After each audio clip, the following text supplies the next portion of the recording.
Merci Harry, bonjour à tous. C'est toujours un plaisir d'être ici aux Assises. C'est quand même bien en présentiel, hein. Je salue Nicolas qui est à Grenoble, mais on est quand même pas mal ici. Et puis on respecte bien les consignes gouvernementales concernant ce qui est le chauffage. Hein, vous avez vu on est plutôt pas mal. Les jacks en pratique. Alors, c'est un sujet vraiment hyper chaud. Et j'ai 7 minutes pour vous parler de ça. Je pourrais y passer 2 heures. J'ai des liens d'intérêt avec tous les médicaments dont je vais vous parler. Alors, bienvenue dans le monde des JAK, qui est un monde hyper compliqué. Les JAK, je vais essayer de faire simple, ce sont des tyrosine kinases intracytoplasmiques, et il y en a 4, JAK1, JAK2, JAK3 et TYK2. Et elles vont se combiner à un récepteur transmembranaire pour une cytokine, pour transmettre un message à l'intérieur de la cellule. Et en fonction de la combinaison et du récepteur, vous allez avoir différents messages qui vont être transmis, c'est ce que vous avez sur la diapositive. Et la première utilisation des JAK, c'était dans le système hématopoïétique, ça y est, j'ai retrouvé ma flèche, puisque le Jakavi, c'est le premier anti-JAK à avoir une AMM dans le traitement de la maladie de Vaquez. Mais vous voyez qu'il y a d'autres voies de l'inflammation, et en particulier celles qui nous intéressent, qui sont médiées par des JAK. Et en fonction du nombre de JAK que vous allez bloquer par ces molécules, vous allez avoir un effet qui va être un peu différentiel. Alors les anti-JAK qu'on a dans les Mickey, je vais vous parler que de 3 molécules, le tofacitinib que vous connaissez, le filgotinib qui vient d'arriver, l'upadacitinib dont vous avez bien sûr entendu parler, avec leurs noms commerciaux, leur sélectivité présumée, sachant que plus on va donner une dose importante d'un inhibiteur JAK, moins on sera sélectif. Donc c'est parfois un argument un peu marketing. Moi, je suis hyper sélectif. Oui, mais quand on met une grosse dose, cette sélectivité, on la perd. Et puis, vous avez les AMM avec des résultats qui sont bien connus concernant le TOFA, dont on dispose depuis 2019 dans le traitement de la RCH. Des essais négatifs dans la maladie de Crohn, donc on n'en parlera pas. Une AMM pour le filgotinib dans la RCH et une phase 3 qui est en cours dans le Crohn. Une AMM européenne pour la RCH avec l'upadacitinib. Des discussions qui sont en cours pour le périmètre de remboursement en France. Et une AMM qui est attendue dans la maladie de Crohn puisque la phase 3 a été présentée il y a quelques semaines à l'UEGW et est positive. Alors les avantages des anti-JAK, je vous ai mis la statue de Janus qui est au musée du Vatican, qui vous illustre bien la problématique de ces anti-JAK, qui sont des médicaments qui ont beaucoup d'avantages, mais qui ont aussi des inconvénients dont je vais vous parler dans pas longtemps. Donc les avantages, vous les connaissez, c'est un traitement oral. Les malades, quand on leur demande, Anthony Buisson a fait ça il y a quelques années, comment est-ce qu'ils veulent prendre un médicament, par voie orale, ils sont très contents. 1 à 2 prises par jour, donc ce sont des médicaments qui ne sont pas du tout immunogènes, ce sont des petites molécules. Donc là, on ne parle pas de combo ou de combiothérapie, mais de monothérapie. Et puis, c'est des médicaments hyper flexibles. Leur demi-vie est courte, donc si vous avez envie d'arrêter un anti-JAK pour une bonne raison, une infection par exemple, vous allez l'arrêter et l'effet du médicament va s'interrompre très rapidement. L'autre élément qui est fondamental avec cette classe thérapeutique, ce sont des médicaments qui agissent très très vite. Et là, vous avez les données de la phase 3 Octave, l'essai Octave, avec le tofacitinib qui vous montre que la fréquence des selles ou la survenue de rectorragie sont nettement améliorées dès le 3e jour de traitement par rapport à la prise de placebo. Et on a exactement la même observation avec les 2 autres, Upada et filgotinib, dans les essais de phase 3. Ces données ne sont pas encore largement publiées, mais vous avez des taux de rémission et de réponse qui sont significativement plus importants dès la 2e semaine de traitement. Donc ça agit très très vite. Alors le point noir, et ce dont on va parler là maintenant, c'est la tolérance de cette classe thérapeutique.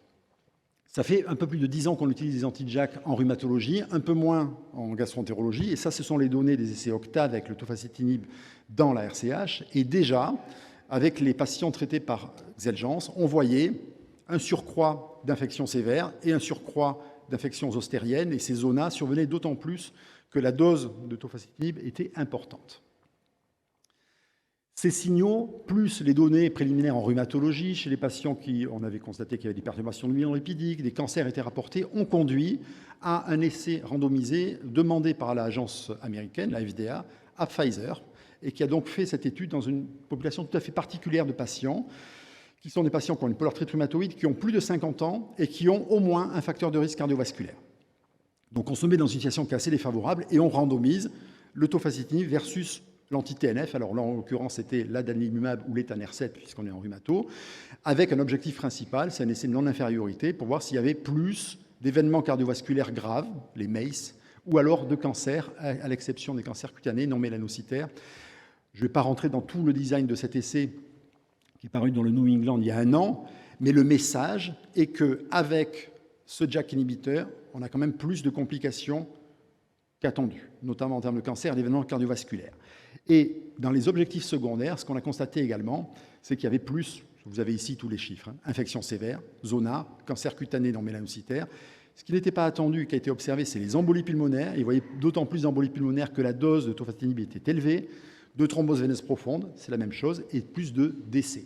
Donc là, alerte rouge, je pense que vous avez été tous informés l'an dernier que, à la suite de ces données, il n'était plus possible de communiquer sur les JAK inhibiteurs parce que l'agence européenne, l'EMA, avait enquêté et a fait donc un PRAC, Pharmacovigilance Risk Assessment Committee, qui a duré pendant plusieurs mois, où ils ont récupéré toutes les données disponibles sur les anti-JAK pour essayer d'évaluer quel était le périmètre et surtout le profil de sécurité de cette classe thérapeutique. Donc je vous ai encadré les messages à retenir concernant les anti-JAK, essentiellement pour nous les gastroentérologues. Il faut les utiliser quand on peut, vraiment en dernière extrémité, chez les patients les plus à risque de plus de 65 ans ou ceux qui ont un risque d'accident cardiovasculaire majeur, et vous voyez que ce n'est pas n'importe qui, ils ont un facteur de risque d'infarctus ou d'AVC, ceux qui ont fumé ou ceux qui fument ou qui ont beaucoup fumé, donc là la définition est quand même assez floue, et donc qui ont un risque de cancer, c'est essentiellement des cancers du poumon et des lymphomes qui étaient observés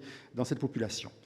Et puis, ces JAK inhibiteurs, il faut les utiliser avec précaution chez les patients qui ont des facteurs de risque pour une maladie thromboembolique, VTE, et à ce moment-là, essayer de privilégier des doses réduites chez ces patients-là. Donc, vous avez les informations du PRAC. Qu'est-ce qu'on en fait? Alors, le paysage aujourd'hui de la RCH, il y a beaucoup de médicaments dans les formes réfractaires. Et vous avez un périmètre de remboursement en France qui est défini par ligne thérapeutique. Il y a 4 biomédicaments qu'on peut utiliser en première ligne, 3 anti-TNF et le vedolizumab, suite à l'essai Varsidi qui est comparé à l'adalimumab. Et puis, vous avez rajouté le ustekinumab, le tofacitinib, après. Et puis maintenant le Filgo, et bientôt il y aura l'upadacitinib. Et donc on parle de première ligne, L1, deuxième, L2, troisième ligne, L3, et ainsi de suite. Alors, c'est mon avis personnel, hein. Ce n'est pas une diapo basée sur l'évidence, c'est un petit peu je suis un peu prudent avec ça, je me mouille. Je pense que le premier élément qui va être à prendre en compte dans la prescription d'un anti-JAK, ça va être le profil du patient. Si vous avez un patient qui n'a pas de facteur de risque et que vous avez une bonne indication à ce médicament-là, vous pouvez y aller, et ce, en respectant le périmètre de remboursement, dès l'échec d'une ligne de traitement. À l'inverse, si votre risque est élevé, vous allez suivre les recommandations de l'Agence européenne, et donc ça sera en dernière extrémité que vous allez envisager un anti-JAK, je dirais en alternative à la colectomie. Donc bien évidemment, plus on va utiliser un médicament tard, moins ses chances de succès seront élevées. Et puis chez ces patients qui ont un risque intermédiaire, ils ont un peu fumé, ils sont jeunes, mais ils ont peut-être une hypertension, un surpoids, comment est-ce qu'on fait, comment est-ce qu'on intègre ça? Et là, je pense qu'il faut vraiment mettre ça en balance avec le profil de sécurité des autres médicaments. Et on ne va peut-être pas positionner les anti-JAK trop rapidement. Donc, on serait plutôt en troisième ou en quatrième ligne. Ça, c'est pour le profil patient. Pour ce qui est de la rectocolite hémorragique, je vous ai dit que ce sont des traitements oraux, en monothérapie, qui agissent vite. Donc, on va les privilégier chez les patients qui ont des symptômes et qui sont demandeurs d'un soulagement rapide. Ils sont par exemple sous corticoïdes, ils ne vont pas mieux. Ils sont cortico-résistants, ils sont cortico-intolérants. Donc, si vous voulez obtenir un sauvage rapide en corticoïdes chez les patients actifs, l'anti-JAK, c'est la bonne solution. Ils ont un rhumatisme inflammatoire associé, les anti-JAK ont une AMM dans l'APR, dans la spondylarthrite. Et puis, il y a des questions en suspens, les rectites, aujourd'hui on ne sait pas trop, et puis la poussée sévère de rectocolite hémorragique. Alors je sais qu'il y a certains d'entre vous qui sont tentés d'utiliser le tofacitinib ou d'autres anti-JAK dans le traitement de la RCH grave.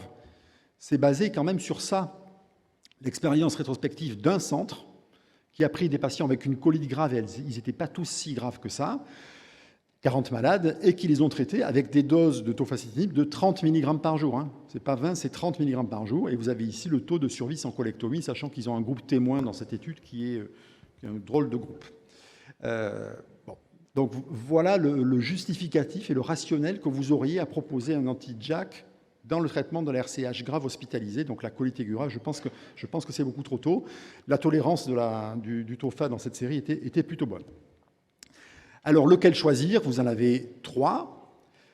Bientôt, on en aura 3. Donc, c'est quelques éléments qui les distinguent. Le tofa, c'est 2 fois par jour. Les 2 autres, c'est 1 fois par jour. La dose en induction, 10 fois 2 pour le tofa, 200 mg par jour pour le Filgo et 45 mg par jour pour l'upadacitinib en une prise.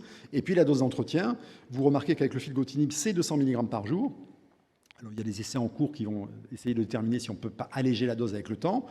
Et puis, j'ai mis un point d'interrogation sur la fertilité masculine, puisqu'aujourd'hui, l'AMM du filgotinib est réservé aux dames, puisqu'il avait été constaté initialement des anomalies expérimentales sur la spermatogénèse qui n'ont pas été confirmées chez l'homme. Donc, cette précaution, cette limite d'utilisation sera levée, je pense, assez rapidement.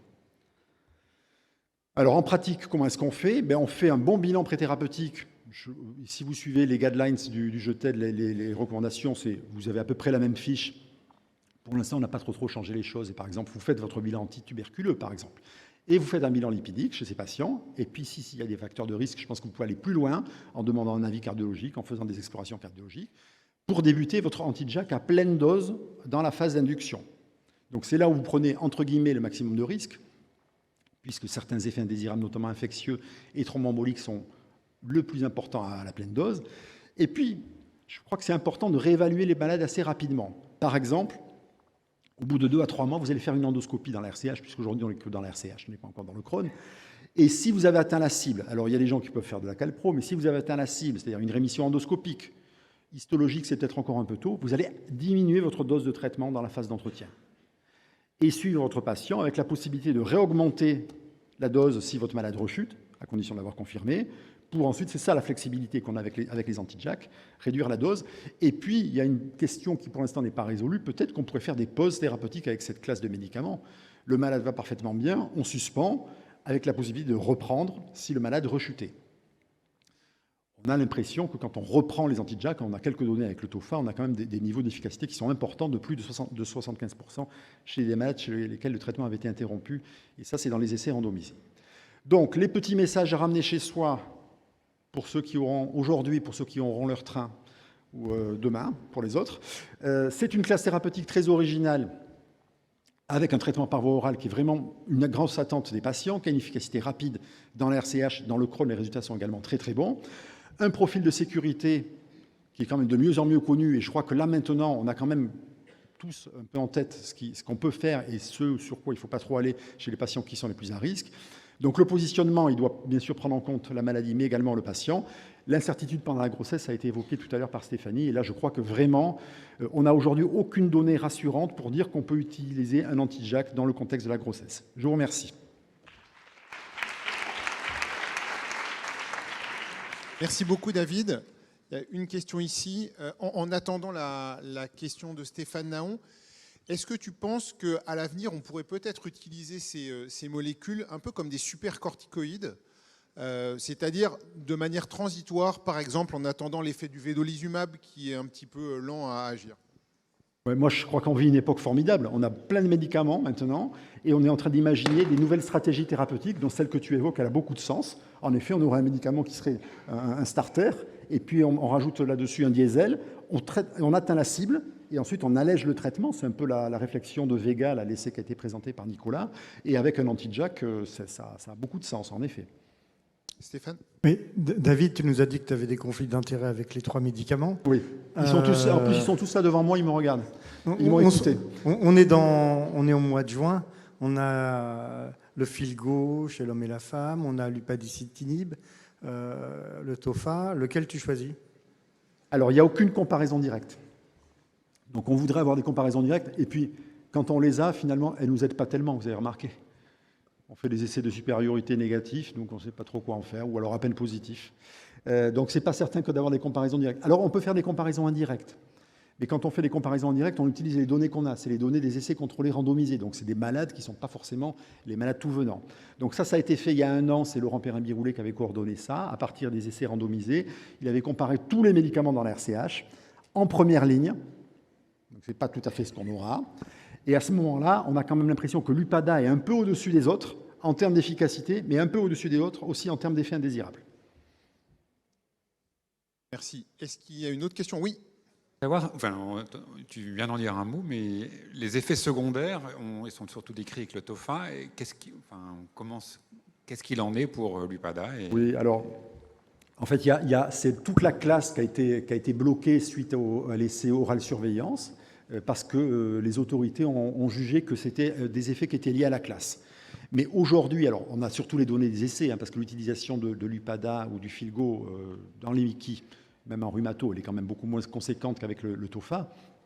Mais sur le mécanisme d'action, et puis sur un petit peu ce qui est observé, on a l'impression quand même que ce sont des médicaments qui, voilà, leur mécanisme d'action est aussi leur inconvénient.